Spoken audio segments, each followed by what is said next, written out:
Hey everyone, February 10th, 2025, and the Four Nations Cup break has begun. And what happened? Everybody starts to blame Marty. I won't have any of it. Time to drop the puck on Montreal Hockey Talk.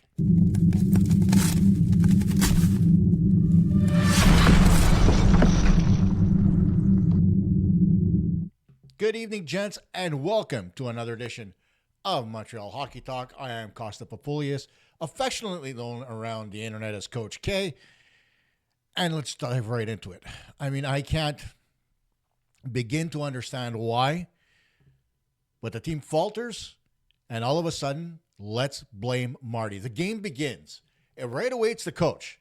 Right away it's the guy without experience. Right away it's the without experience. Okay, let's take a look at that statement for a minute. Maybe he didn't have experience 3 years ago. He's got experience now. And whether you want to admit that or not, there are a lot of things that Marty has learned about coaching that he didn't know when he became the coach of the Montreal Canadiens. And now, while everybody turns around and says that Marty St. Louis was just a bantam coach, let's remind all of you that at a certain point in time, he was hired by a John Tortorella as a special teams coach for the Columbus Blue Jackets. That's not because he's good at coaching young kids. It's because he knows what he's doing offensively. And I understand. You guys all have your trepidations. You think, oh, well, Marty is an offensive guy. He doesn't know anything about hockey. Let's go back on his credentials for a minute. Yes, Marty St. Louis is a Hall of Fame forward. Yes, he could put the puck in the net. Yes, he could pass the puck. Yes, he could generate offense. But Marty St. Louis could also kill penalties. It's part of the game that we forget when we talk about Wayne Gretzky, who was always out there killing penalties, along with Esa Tikkanen, Jari Kurri, and the list goes on and on. It's one of those little-known talents that players have, the ability to play on both sides of the puck. And people tend to ignore that when it suits them. Today, I was on Facebook, and I was having a very civil conversation with a bunch of people, and the former editor of A Winning Habit, Rick King, decided to say, well, it's all Marty's fault. And I wasn't rude or anything with Rick because Rick and I have gone back and forth for a long time. But I don't agree with that. I mean, we've had coaches in Montreal that have been 1,000 times worse. Don Ducharme was a much worse coach. What would you rather have? Guy Boucher behind the bench of the Montreal Canadiens, perhaps? A guy who's proven nothing at the NHL level other than an ability to maybe be effective for 1 year and then not at all? I don't understand why it's always about the coach. Let's take a look at what's going on the ice, right? And you're all going to sit there and say, you know what? Just look at it through the rose-colored glasses for a minute. You sit there and you say to yourself that Lane Hudson is having a fantastic rookie season and he should be Rookie of the Year. Well, I would agree with that. He's got 41 points, so offensively, he's great. He's minus 20, which means as a defenseman, he's been on the ice for 61 goals against.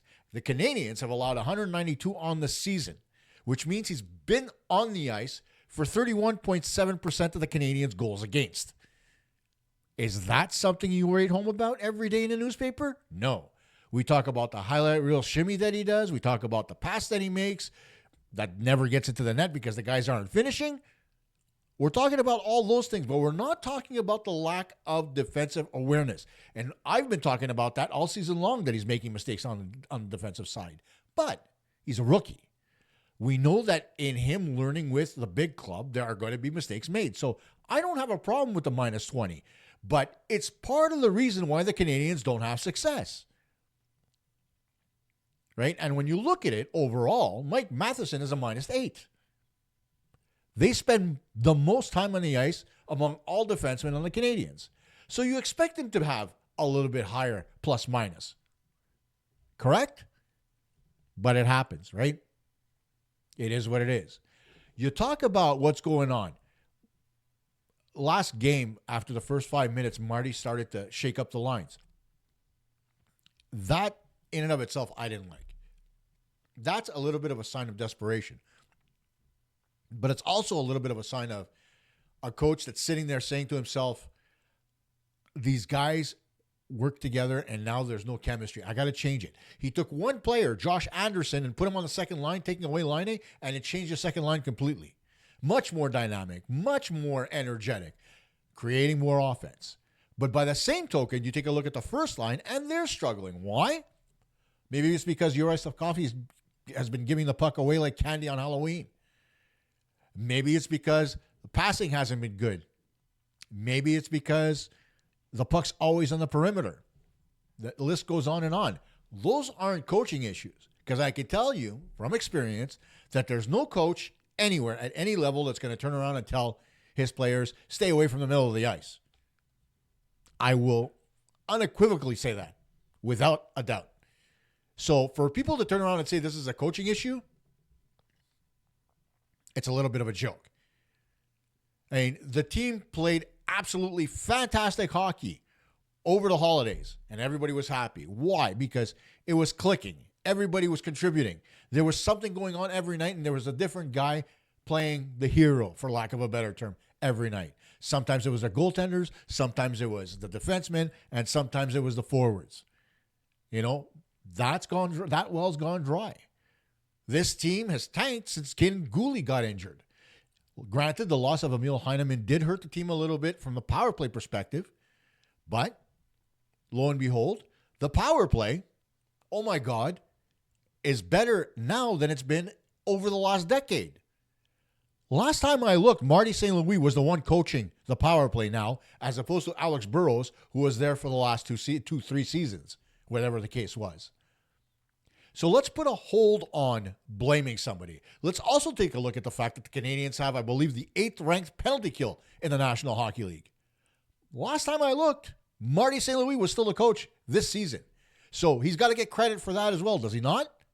So for as much as you're sitting there and saying that it's the coach's fault, there are a lot of good things that Marty St. Louis has done with this hockey club. And so you cannot ignore that fact. And granted, I'm sure he could do more with guys with a little bit more experience. Like I said, Lane Hudson in his first full season as a defenseman. Caden Gooley, he's in season number 3. He's only played 158 games. Jane Struble, he's in his second year. Didn't play very much the first year. He's playing a little bit more this year, but still not a full-time player as yet. Right? Mike Matheson, always on the ice. David Savard suffered an injury, was out a couple of games, but he's always out there on the ice. And so, Ann Arbor Jacki, who, sometimes he runs hot, sometimes he runs cold. And it is, as well, his 3rd season. So you have a very young defensive core. And they always say that office starts from the back end. So, right now the Canadiens are struggling in goal, right? Why is that? Because they're struggling defensively. Very simple. The defensemen are having trouble in their own zone getting the puck out. How many times have I yelled at the screen when David Savard flips the puck up into the air and out? You might call that a clearing play. I call it a giveaway. Why? Because you're giving the puck back to the other team so they can ram it right back down your throat. I hate that play. I would rather Savard show a little bit of poise, skate it behind the net, and try to find an outlet.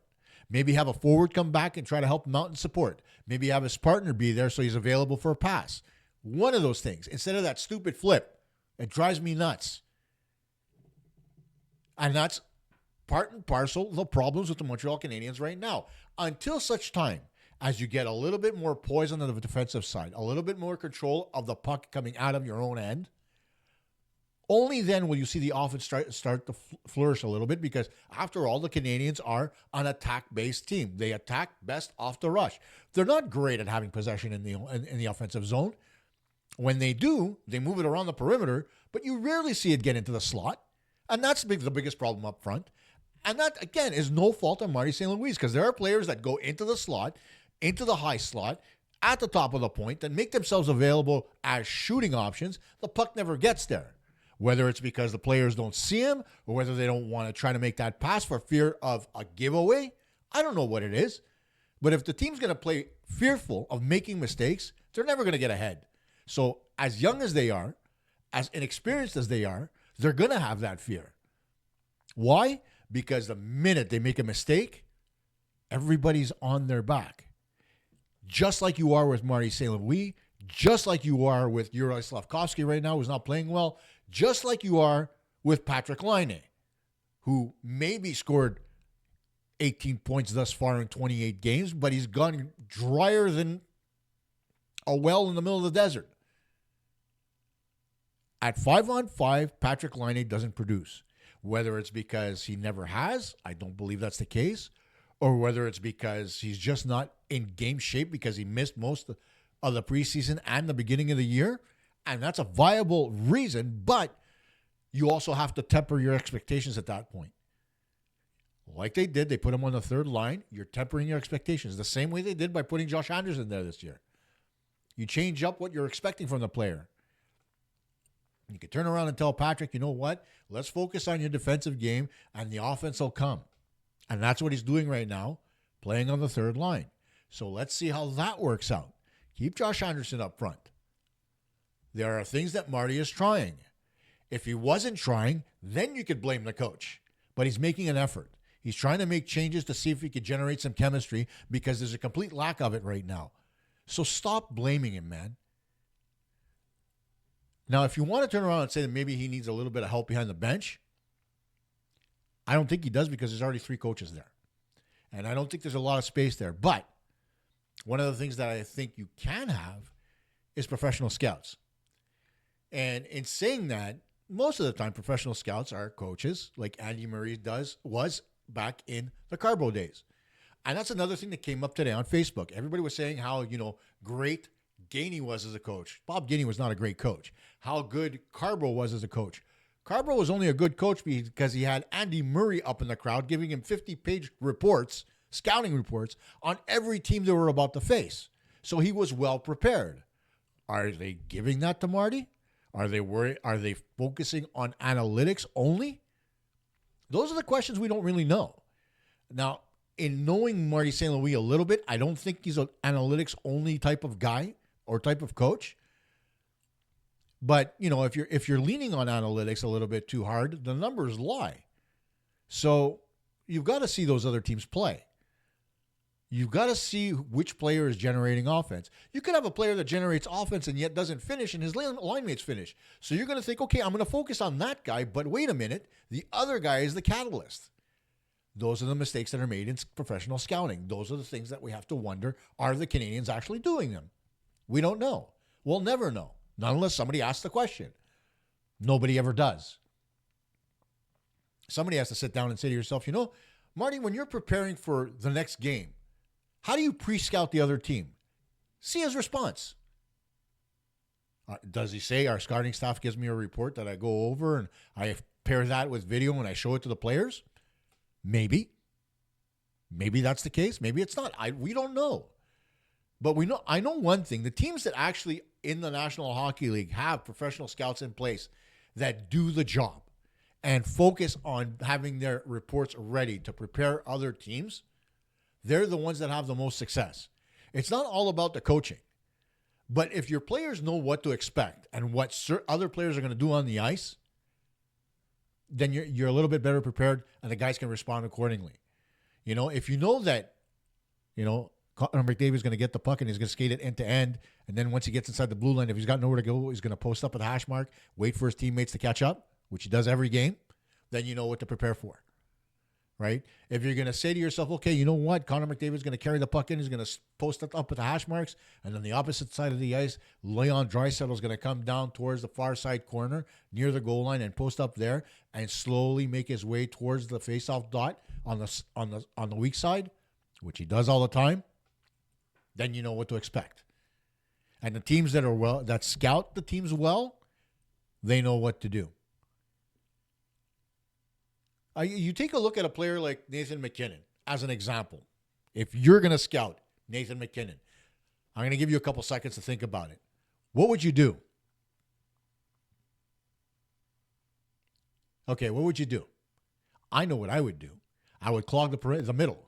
I would apply a 1-2-2 forecheck to make sure that the middle of the ice is well covered and let Nathan MacKinnon skate to the outside. Let him take the perimeter. It's when he cuts into the middle that he's most dangerous. The same holds true for Cale Makar. If Makar's on the outside, he's not really a threat. No player is.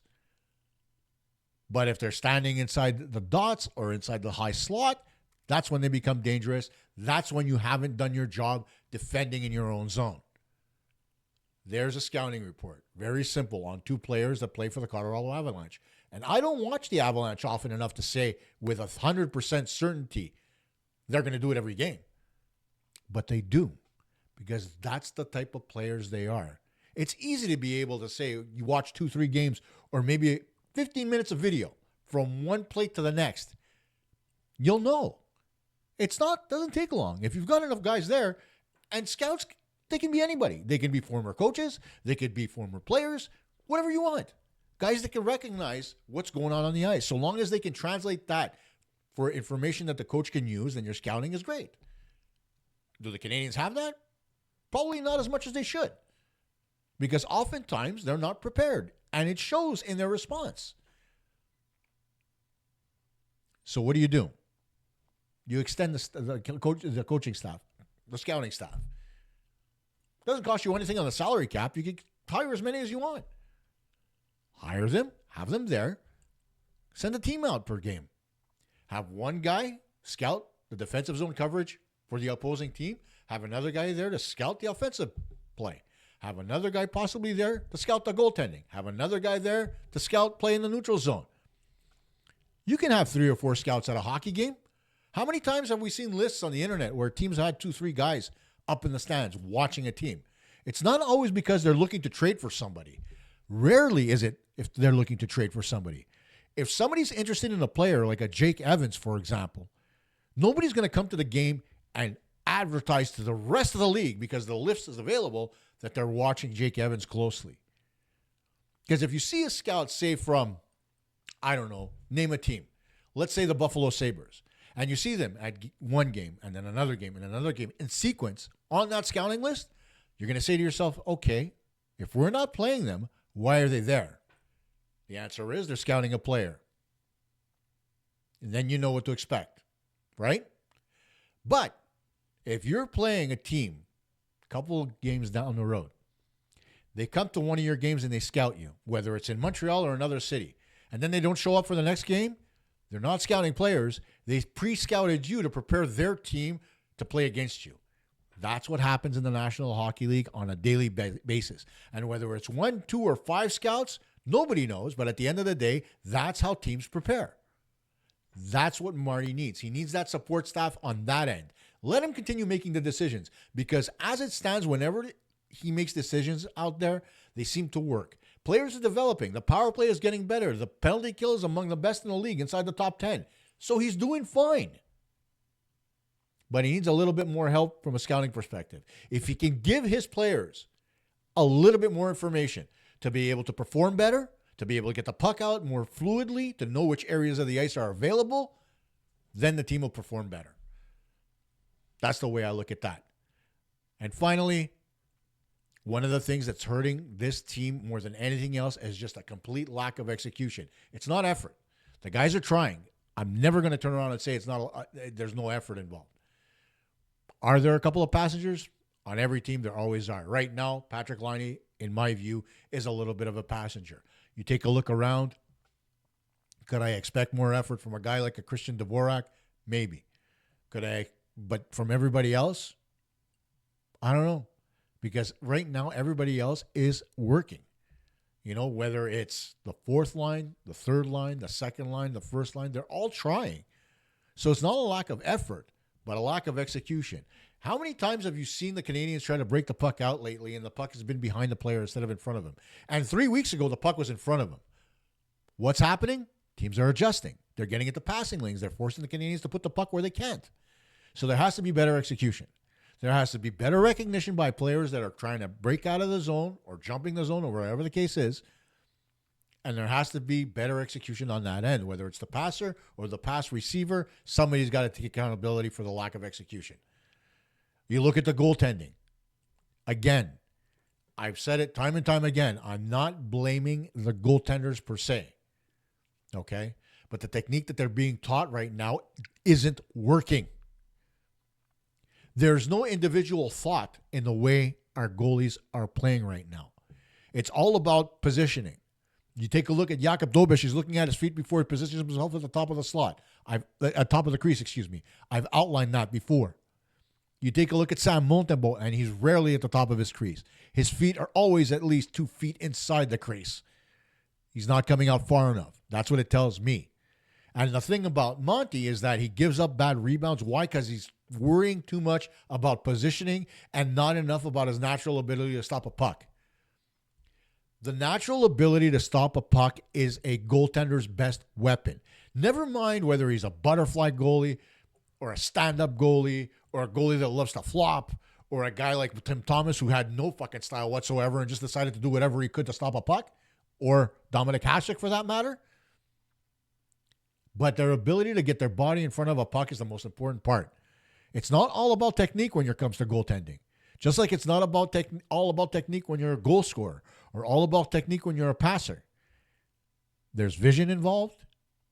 There's forward thought involved. There's hockey IQ involved. And a goaltender has to have that same type of mentality as far as forward thought and hockey IQ. When a team's attacking, a goalie needs to know how they're going to attack. Lines 1 through 4. Are they going to come with speed? Are they going to come across the line and cut flat across the blue line? Or are they going to drive it wide and go around towards the back of the net? We don't know. The goaltender needs to know. This way he's prepared to make a save. Goaltenders that stay down, for example, on their post, I hate it. Because I don't think it's a good way to defend the goalpost. For generations, you stood up against the goalpost, you put your blocker on the post, and you stick to the outside, and you put your pad up against it. No holes. It was wall. But with the advent of the butterfly, and the fact that people were realizing that goaltenders were moving faster post to post across their pads because they slide easier instead of being on their feet, well, now they go down on one knee and they expose an area right behind their knee. We saw Juraj Slafkovsky score on Andrei Vasilevsky that way.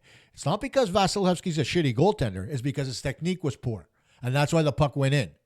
And we see that time and time again with the Canadiens goaltenders. When you watch Sam Montembeault and the puck is out towards the blue line, he's standing up straight. Do you consider that being ready for a shot? I don't. Because if a shot comes from the blue line quickly, or a quicker-ish shot, it takes him a half second to 3/4 of a second to identify where the puck is and get ready to make the stop. It's too late by then. It's over. And then, no ability to be able to react to a rebound.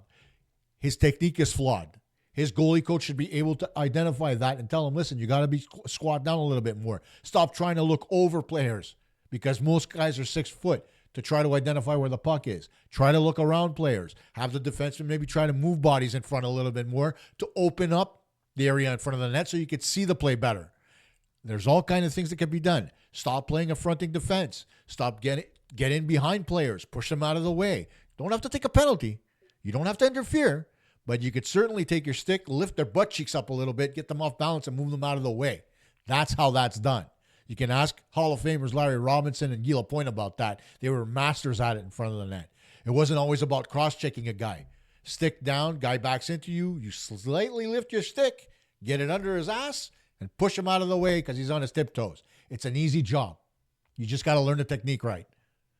Those are things that defensemen can learn, and they can do to help their goaltenders out. Who could teach him that? I'm sure Stefan Robida knows that technique.